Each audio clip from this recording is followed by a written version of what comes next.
Interesting stuff, yo. But first, I want to talk about this whole blackball situation. You know how, like, lately it's kind of been becoming an excuse, at least to me.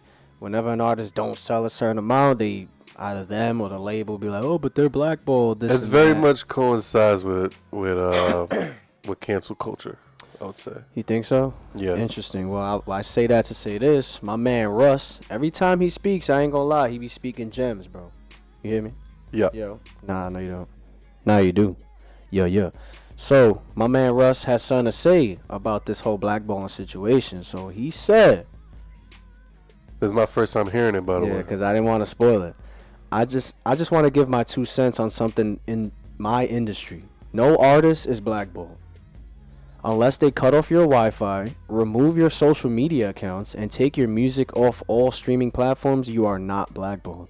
If you are famous and can still tell your fans, quote, hey, I'm putting out music, then you're not blackballed. Fans will listen to your music or they won't. It's that simple. Also, if you are a famous artist and you need playlists in order for people to listen to your music, then how real are your fans? Why don't they support you regardless? And then he finally said, interesting. We're giving too much credit and power to the DSPs and not enough power to us, quote unquote. Yo, yeah, you good. Not enough power to us, the artists and the fans. I know for me, as long as I can tell my fans I'm putting out music, I'm straight. I'm not entitled to any playlist, nor do I need them for my fans to listen to me. That's why they're my ... fans. Yeah, Russ hit it right on the head, man. Bro, I've been saying this, bro. This whole blackball shit, to me, doesn't really mean anything. It's just, if you got a core fan base, they're going to listen to you regardless, bro. Yeah, and regardless, bro. The people that have been blackballed, especially recently, was DaBaby. Mm-hmm. I believe somebody else recently was blackballed. What, Tory Lanez? Tory Lanez.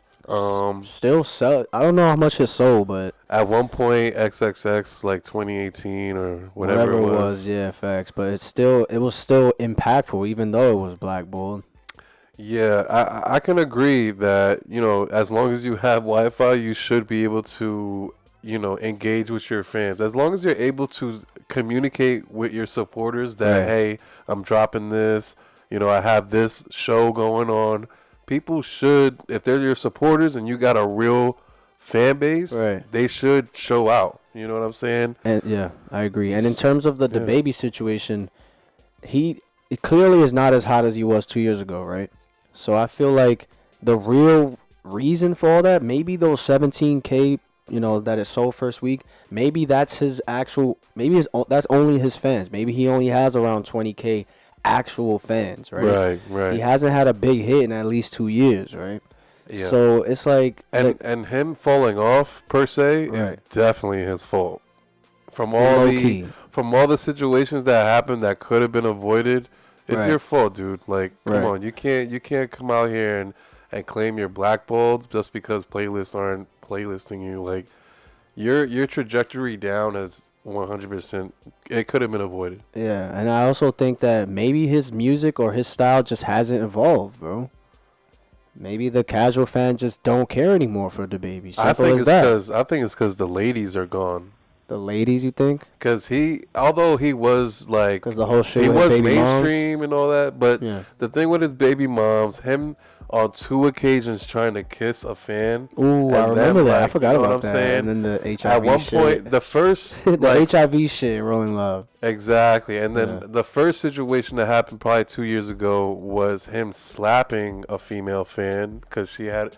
It's her fault, but you don't do that. Right. You don't put your light in somebody's face, but at the same time, you don't slap. You don't slap them. But I think it's because his female demographic they left him for dust, bro. Interesting. Yeah, and that's a huge part of the market. But I personally think it's mostly because of the music itself. I think it just there's no big leading single. One, he didn't really promote it. If we're being real. In his defense, I guess he didn't. But then again, his way of promoting was the playlisting. Yeah, but he announced this project the day it dropped. You know, kind of out of nowhere. You're not Beyonce. You're not Drake. And not too many people are looking out for the casual fan. Probably just doesn't care. The music it hasn't evolved. It sounds the same as 2 years ago. Yeah, you're 100% correct with the music aspect. I I did go out of my way to listen to his last single.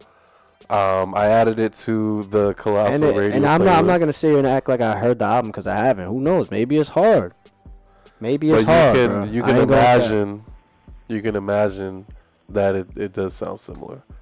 You know, but yeah, playlisting is a big deal, especially like for the bigger guys in the game, man. Like Lil Baby dropped a single 2-3 weeks ago, Yeah. and I think it was a test from his Team, whatever. from his label because To test the waters. yeah, and just shit. to see who's really out here supporting you. Like if we don't put the money in to put you in playlisting, let's see how far. Let's you see can go. who's actually looking out to see if Lil Baby dropped and shit. So See where his people real are fans saying, "Oh, that singles will flop. That singles will flop."